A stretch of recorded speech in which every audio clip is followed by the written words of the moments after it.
Hi everyone, Mindy here with you today. Welcome back to my YouTube channel. I'm going to be sharing with you how I created this really adorable card using the Cuddly Cats stamp set from Pretty Pink Posh. Here is a look at the stamp set that I'll be using. This is called Cuddly Cats and it has 6 cat images on there that you can use. I'm only going to be using 2 of them. So I'm using this really sweet cat that looks like it's walking, and then I'll have another one here that will be sitting down. I'm going to stamp these out on Neenah Solar Weight cardstock, 80 pound, and I'm using my mini Misty tool to do that just because I feel safer stamping with a Misty tool in case my ink lines aren't black enough. I'm stamping with the amalgam ink from Gina K Designs. This is Copic friendly, so I can color it with my Copic markers. And I'm just going to close the lid of my door and stamp those down. And this is just a habit of mine as I stamp them twice because I do like a really nice crisp black line. So I did go ahead, stamp those twice, give them a nice push. And then I can get into the Copic coloring of the cats. So I decided to go with some warm grays. I left a little part of the video here in real time. And what I'm doing is adding in the shadow areas of my first cat, and I'm using the W4. So I added a little bit of a shadow on the back of the cat, on the inside part of the tail, a little bit on the top of the head, a little bit there on the underside of the belly and kind of where that one leg connects. And then I'm also adding shadow areas to the legs that are tucked in the back there, so a little bit of shadow area on the top of that, and then on the back side of the legs. I'm coloring this as my light source would be coming from the right hand side. So now I'm speeding this up, and what I'm doing is blending these out. So I have a W3 is my next color, and I'm just going back over those lines that I had added and blending it out just a little bit further. Then I'll come in with a W2, and once again I'm going back over both of those lines and blending it out just a little bit more. Typically when I'm Copic coloring, I do go over my images twice, so I'm not as concerned with how this first layer looks. I'm just kind of getting a base down on where the shadows are going to go. Now some people like to map out their shadow areas with a lighter marker. I'm more of a person where I just jump right in with my darkest, and I can always add more shadows in later if I feel like I didn't add enough. And when I'm coloring over that darkest marker with, let's say, a W0 or even the W3, it's going to lighten it up a little bit, which is perfectly fine because if it was too dark to begin with, it'll lighten that up. And I can always darken them, which I really do like my shadow areas. I like to have nice deep shadow areas because to me that just really gives a lot of contrast. And the final color that's in there is a W0, which really helps lighten up the kind of middle part of the cat or where the light would be shining. So on this second one, I'm adding the shadow areas to the right hand side because I know they're going to be looking at each other. And to each their own, you can choose whichever side or however you want to add your shadow areas, or where do you want your light source. You don't even have to color with a light source if you don't want. My personal opinion is I just really like to have that contrast. So maybe the light source isn't in the right direction or your shadow isn't in the right spot. To me, I'm not as concerned about it. I just want to show definition so that my cats don't look like a flat coloring book image. I wanted it to have a little bit of character to it.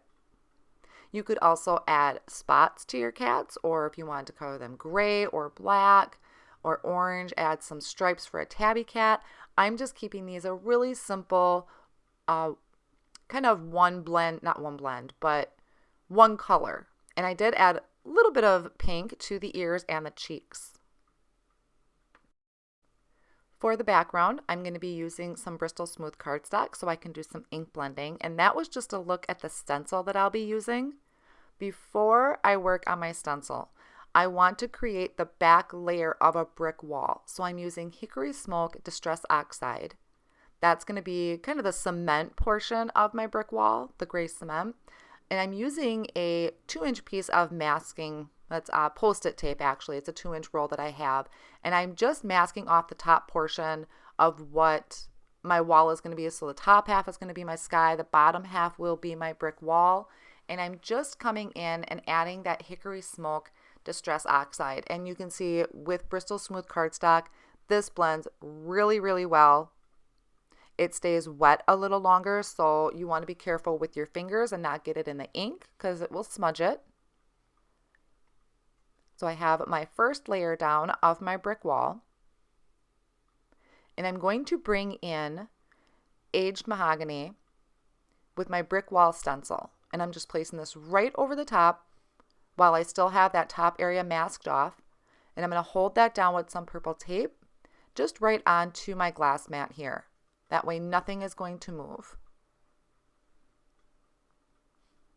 And then I can come in with that Aged Mahogany Distress Oxide ink, and I'm going to go right over the top. So that's going to give me my colored bricks. And when I remove it, it'll look like how a brick wall, so it has a cement look behind it. And I'm just carefully and lightly going over that so my stencil doesn't move or shift. And you can make this as dark or as light as you want. You wouldn't even have to add that hickory smoke if you don't want to. Just depends on the look that you're going for. I was picturing the cats walking along a brick wall at night, so that was the look I was going for. And then once that's done, I can go ahead and remove my stencil and my masking tape. So this is looking really cool right now. I'm loving that brick wall. I probably did a little bit too much because I don't show a lot of it, but I'd rather have more than not enough. So I'm also reusing that Post-it tape and I'm adding it to the bottom portion. Now it didn't want to stick really well because, like I said, the oxides stay wet just a little bit longer. So I just folded those around the edges to help make that Post-it stick. And then I can work on creating my night sky. So I'm bringing in Wilted Violet and I'm adding that right at the line there of where the brick wall would be, or right above the line of the brick wall. Then I can come in with some Blueprint Sketch, add that towards the top, and I'm going all the way to the top because I will be coming in with black soot, and I wanted to kind of have a dark layer there already. And I'll come back in, blend out a little bit more with that Wilted Violet.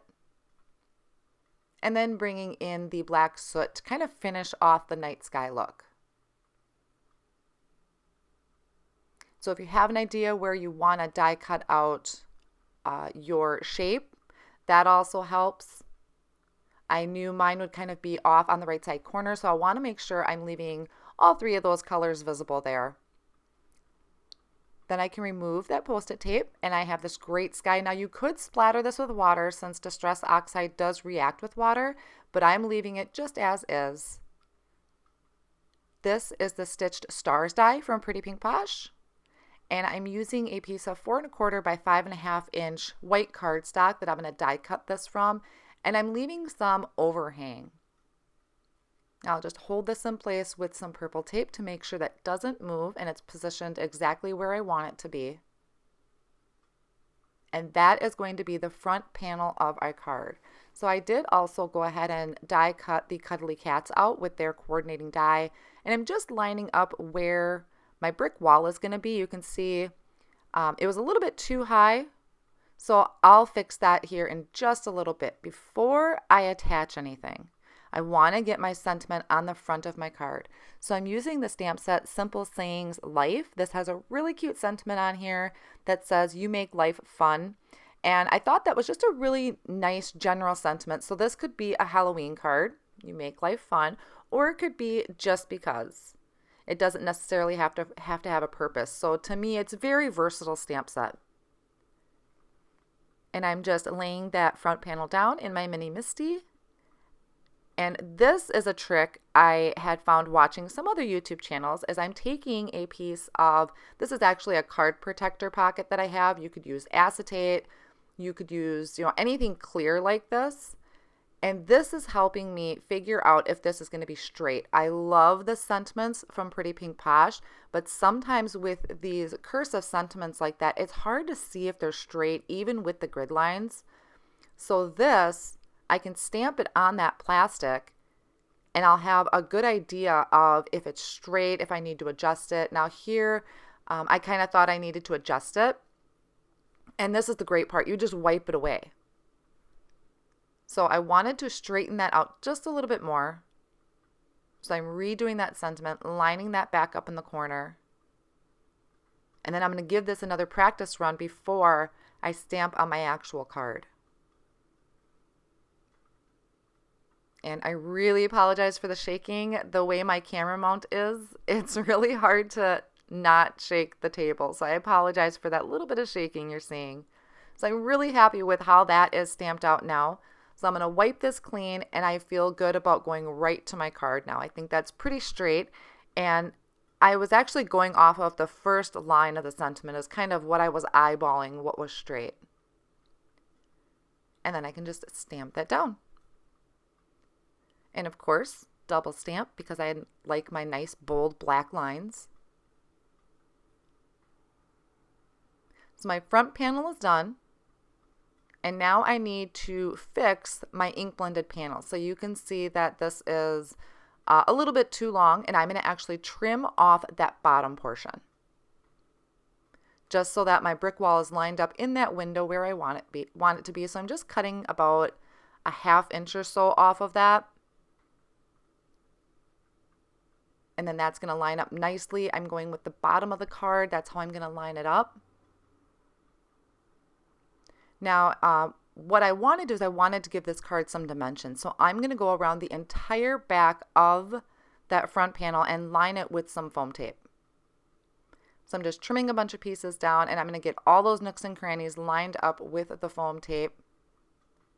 Since my ink blended panel is shorter, I'm going to take another piece of white cardstock that measures 4 1/4 by 5 1/2. So that way my foam tape has coverage everywhere to stick to. So I'm just taking the ink blended panel and adding that right to that white base. So once that's attached, I can go ahead and add my front panel, which has all the foam tape on it. So I'll just remove all the backing of my foam tape and add it directly to the top of that card. Now when I'm adding this, I am not going to push down real hard. I want to add my kitties in there, so I want to be able to tuck them in. So I'm just going to gently lay this down and not really push hard on that yet. So you can see I'm able to kind of lift that up a little bit to be able to tuck my kitties in there so it looks like they're coming from the other side of the wall. And my second kitty I can tuck in there too. So once I'm happy with that and I know they're going to slide in there, I'm going to go ahead and add this with some Lawn Fawn liquid glue, and I like to use my tweezers because that just helps me maneuver them a little bit better, keeps my fingers out of the way. And on the second cat, most of the cat is going to be tucked behind, except for the tail I left popped out. I thought that would just be really cute that that tail is hanging out like that. So I'll just give that a good push down, make sure those are stuck down really good. And we are just about finished. My last touch is adding these metallic gold jewels. These are so gorgeous. It does look like there's 2 colors in here, so you really could use either side, but I'm going with the gold side so my jewel is kind of facing up, and I'm just placing those around my sentiment. I thought this kind of looked like stars around the card, and I'm just using the jewel picker and some liquid glue to get those attached.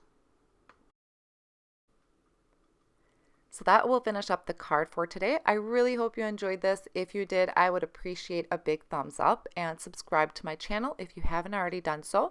Be sure to also click the little bell notification so you are notified of when I do post some new videos. Thank you again so much for stopping by, and I'll see you next time.